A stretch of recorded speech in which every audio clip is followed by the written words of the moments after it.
The recent FC25 patch has nerfed tackling. Now the animation is different. Your player takes a long time to actually recover from a failed tackle. That means you can no longer spam tackling. So how do you now defend more effectively on FC25? Before I show you that, guys, if you do want to get coached by me, check the description box below as I also offer coaching. Now, defending is all about positioning. I have been telling you since day one, since making this channel 5 years ago, I have been telling you it's all about positioning. Now, EA is emphasizing that. If you don't know how to position your players correctly, or if you still think you need to track back with your CMs, or you don't have to switch to your center backs, if that is you, this video is for you. So pay close attention.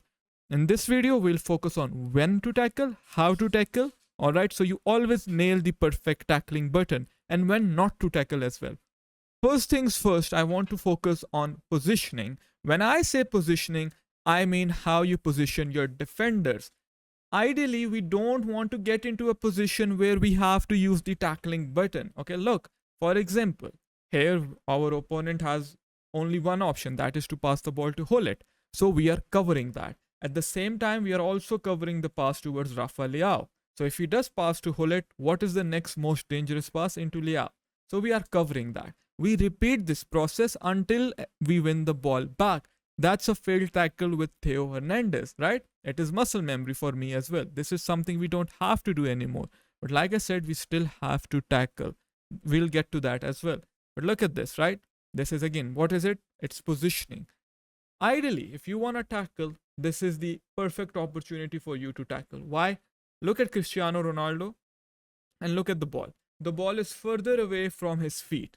That means I have the opportunity right now to press the circle button and win the ball back. Whenever the opponent is exiting a skill move or he's taking a heavier touch on the ball, that is your cue to press the tackling button.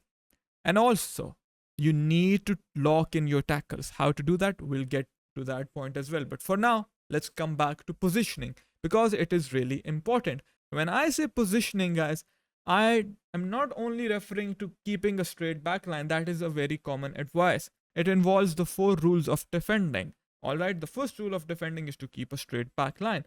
We know that. The second rule of defending is to mark dangerous runs. Third is to mark passing lanes, and fourth is to apply pressure. Now here, we track his run, alright? We get closer. If I press the tackling button over here, I am doomed. Why do we switch off of Theo Hernandez and switch to Bobby Charlton and track back?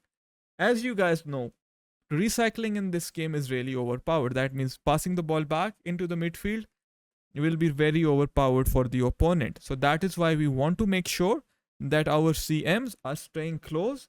Therefore, he cannot make this pass inside. Afterwards, we switch back to Theo Hernandez. It all comes back to positioning. And we are going to lock in. How do we lock in our tackles? Hold L2 plus circle. Don't just want to press the circle button. Whenever you jockey plus tackle, it gives you a better animation. So we get close, we end up tackling the ball. But this wouldn't be possible if we did not focus on positioning, alright? This is a bad example of positioning. I pull my right back out of position and then I tackle in the air. Look, this is exactly what we need to avoid. Whenever you're further away from the ball carrier and his back is turned towards you, never tackle. If you want to tackle head on when he is looking at you, right? See, now I have to switch to Maldini. Again, here comes positioning.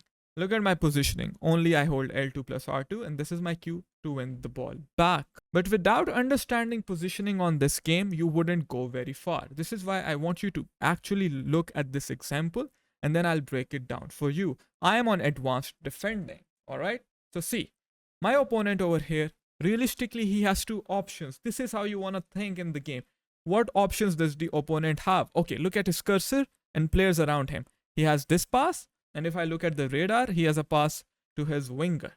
We know that, so I'm trying to run at him with Martin Odegaard, who is my LM.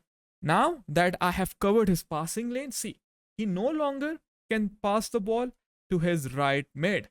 Now I'm selecting Alexi and using her to track back. That means I am defending with numbers, comes back to positioning. Alright, he beats me, no problem. I take Bobby Charlton, who is my LCM in a 4-5-1, and I apply pressure. Now that he is gone, I need to switch to Theo Hernandez and sprint back with Kaka. You don't always have to hold L2 plus R2 jockey. You don't always have to do the running jockey or just the jockey. Here, I need to sprint. Why? Because look, Kaka has acres of space in front of him. If he is able to accelerate towards this space, I am gone. This is why I perform the shoulder barge, right? That is X and hold X. So look at this again. This is why I'll end up performing the shoulder barge as well. It is all about understanding positioning. Like the great Maldini said, if I have to make a tackle, I've already made a mistake. So the less number of times you have to press the tackling buttons, that means the better your defending is. Now that my midfield is gone, how do you defend such situations? Because I know so many of you watching this video have this problem. Now over here, you have to analyze the danger. Is something dangerous really happening? Not really. So I don't need to panic, okay?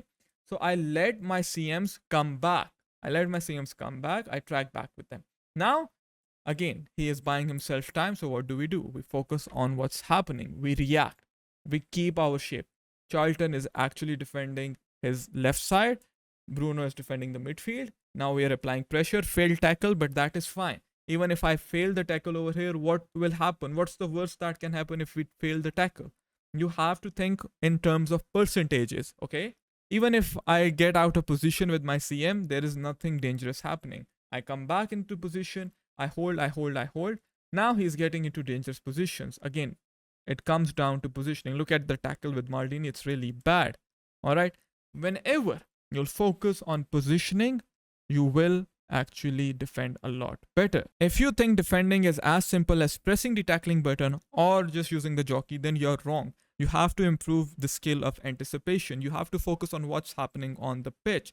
So if you follow a step-by-step process, that is to learn the 4 rules of defending that I told you in this video, and then learn the timing of tackles. All right, one thing at a time, learn one thing at a time. Afterwards, just focus on applying them in game. You will fail at start, but eventually you will reach, I wouldn't say you will reach perfection, but you will improve for sure. Now, if you want to see what tactics I use on the 4-5-1, check this video out here.